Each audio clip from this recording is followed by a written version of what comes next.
അങ്ങേ കണ്ടു. കാര്യങ്ങളൊക്കെ മനസ്സിലാക്കി ഞാൻ വേഗം തിരിച്ചു ചെന്ന് ഭഗവാൻ സ്വാമി ശ്രീരാമചന്ദ്രനോട് കൂടി തിരിച്ചു വന്ന് സീതയെ തിരിച്ചു കണ്ടുകൊള്ളാം എന്നിങ്ങനെ ശ്രീഹരിയമ്മാൻ സീതാദേവിയെ പറഞ്ഞ് സമാധാനിപ്പിച്ച് അവിടെ നിങ്ങൾ മടക്കി കൊണ്ട് പോകും.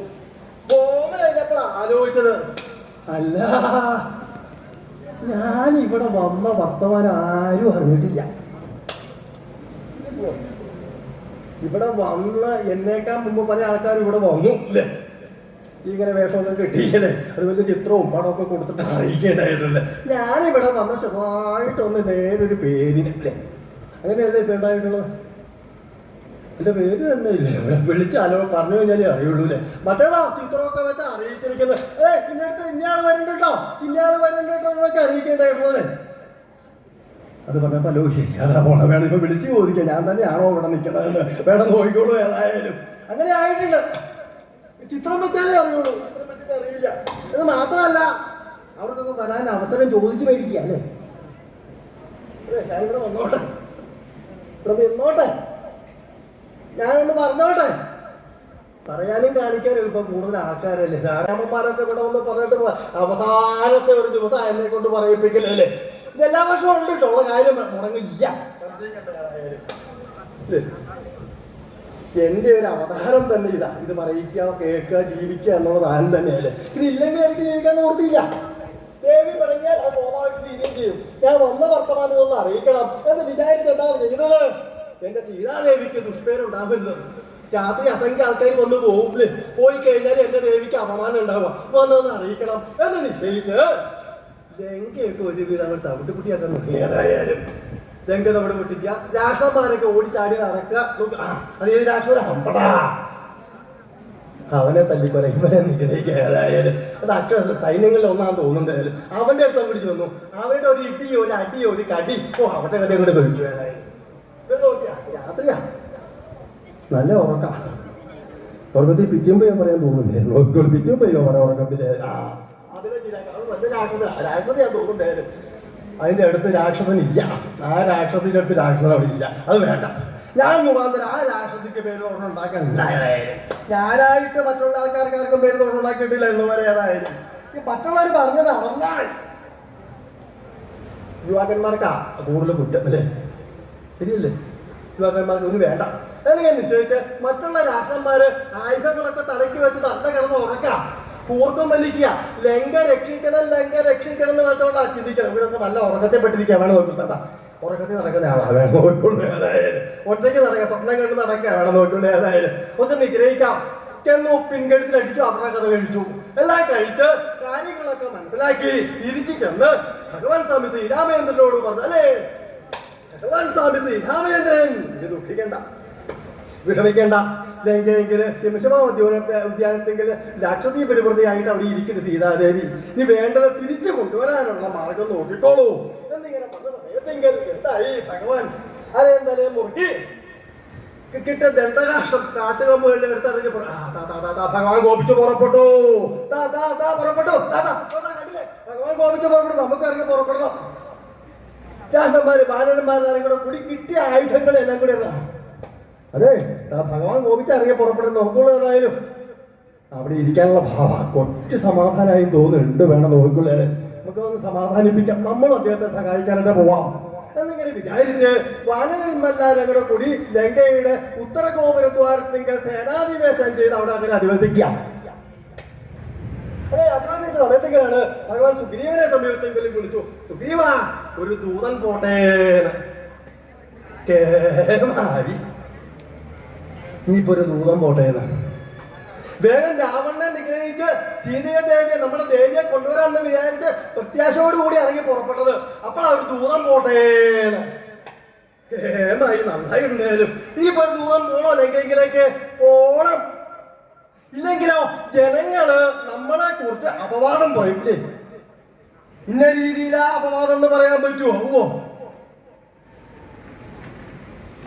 ശരിയല്ലേ? ചിരിക്കണ്ട പല രീതിയിൽ അപവാദം കേട്ടിട്ടുള്ളതാണെന്ന് തോന്നുന്നുണ്ടായാലും ഇനിയിപ്പോ സൗന്ദര്യം അവിടെ ഉണ്ടോ അവിടെയൊക്കെ അപവാദം നല്ലോണം കേൾപ്പിക്കുക. ഏതായാലും അല്ലേ എങ്ങനെയാ അതാ എണീറ്റിരുന്നു നോക്കി സൗന്ദര്യം അപവാദം കേൾപ്പിക്കാൻ വേണം നോക്കിക്കോളൂ. ഏതായാലും ഇല്ലേ പല രീതിയിലും വേണമെങ്കിൽ അപവാദം പറയൂല്ലേ. ചോദിച്ചു ഏത് രീതിയിൽ അപവാദം വേണമെന്ന് പറയണം നോക്കുള്ളൂ. ഏതായാലും എന്തൊക്കെയുണ്ട് ലോകവർത്തമാനം? തന്നോടാ ചോദിച്ചത് എന്തൊക്കെയുണ്ട് ലോകവർത്തമാനം. ഒരു വർത്തമാനം ഇല്ലാത്തയാൾ അവിടെ ചോദിച്ചിട്ട് ഒരു കാര്യമില്ല. അതിൻ്റെ വേണം നോക്കിക്കൊണ്ടേ ഇവിടെ ചോദിക്കാം. കാലുമേ കാര്യം കേട്ടിട്ട് വലിയ പ്രമാണിയാണെന്നാ തോന്നുന്നത്. ഇവിടുത്തെ വേണം നോക്കി ചിരിക്കണ്ടേ. പ്രമാണിത്വം മാത്രമേ ഉത്തരവാദിത്വം ഒന്നും ഏൽപ്പിക്കലില്ല. അതല്ലെങ്കിൽ ഇവിടെ വന്നിരിക്കോ ഈ സമയത്ത് വേണം നോക്കിക്കൊണ്ടേ. ഏതായാലും എന്തൊക്കെയുണ്ട് ലോകവർത്തമാനം? ഒന്നും പറയണ്ട. ഒന്നും പറയാണ്ടിരിക്കാനാണോ ഞാൻ തന്നോട് ചോദിച്ചത്? ഞങ്ങൾക്ക് കുറെ വർത്തമാനങ്ങൾ അറിയാവുന്ന വിചാരിച്ചു. എന്തൊക്കെയുണ്ട് ലോകവർത്തമാനം?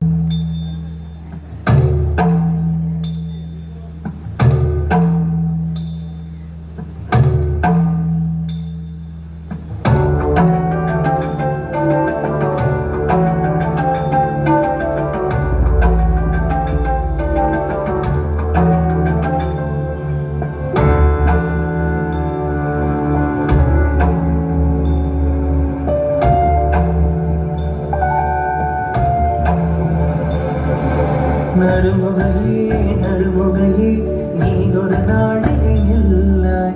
செங்கனி ஊறியவாய் திறந்து நீ ஒரு திருமொழி சொல்லாய். அற்றை திங்கள நிலவில் நெற்றி தருண நீர் வழிய கொற்று பொய்கையாடியவள் நீயா. அற்றை திங்கள நிலவில் நெற்றி தருண நீர் வழிய கொற்று பொய்கையாடியவள்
अम्बा शाम्भवी चन्द्रमौली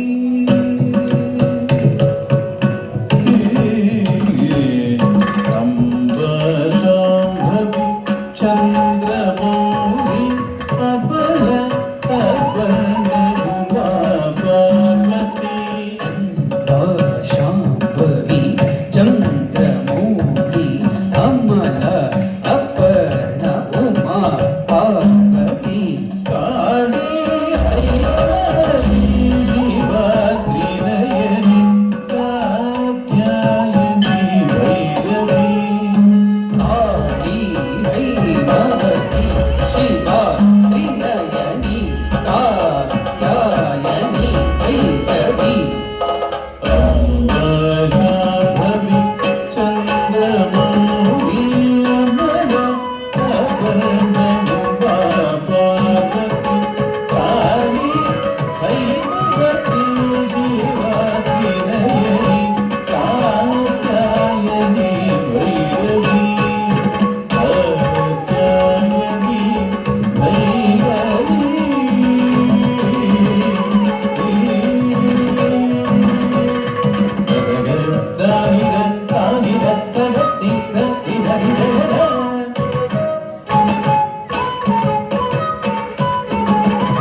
വൈകുന്നേരം വരുന്നത് കണ്ടില്ല.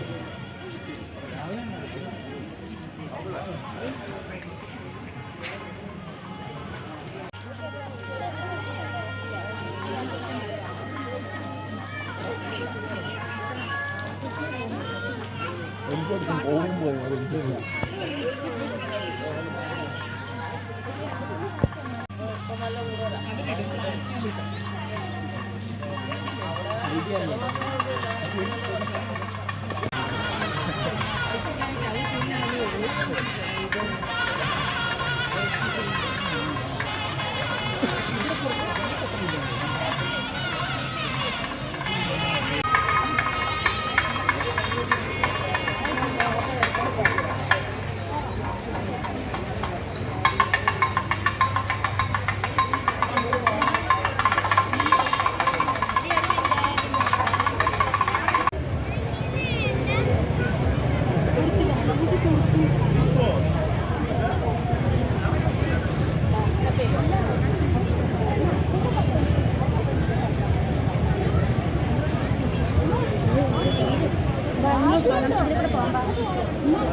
അടിയായിരുന്നു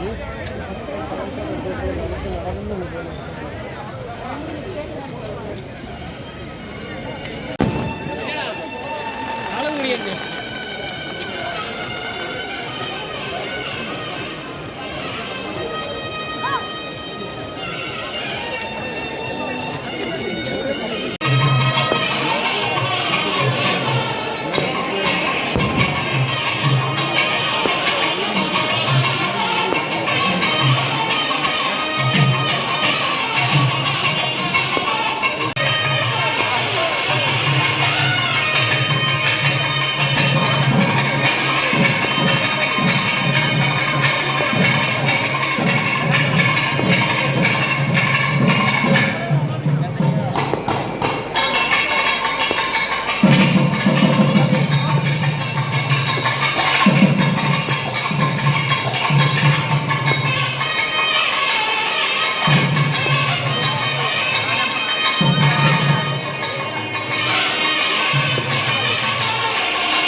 ഫലം